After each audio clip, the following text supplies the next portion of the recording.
पास जाऊं, मैं किसके हाथ में अपना माल्टा तलाश करूं। तो इसी असना में मैं लैब से बाहर निकला और राइट विंग जो कि हमारे डिपार्टमेंट का है और उधर गया और लेफ्ट साइड पर पहला ऑफिस जो डॉक्टर रबी का है उधर पहुंच गया। मैंने डॉक्टर रबी के सामने अपनी सारी बात रखी।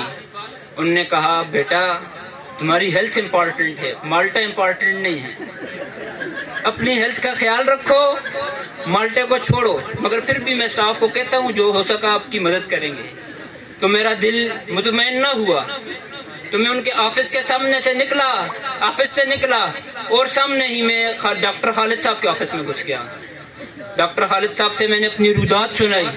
डॉक्टर खालिद साहब ने कहा इतना लापरवाह हो तुम माल्टे का ख्याल नहीं रख सकते।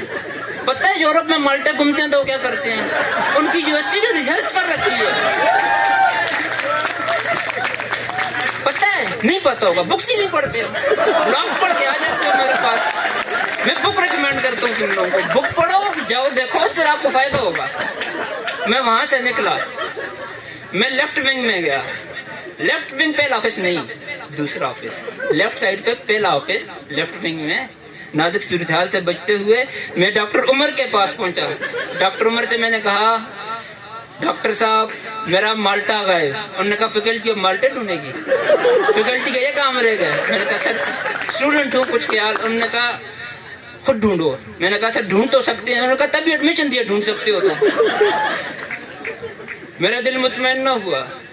मैं स्टूडेंट्स ऑफिस के सामने डॉक्टर शोएब साहब का ऑफिस, उधर चला गया।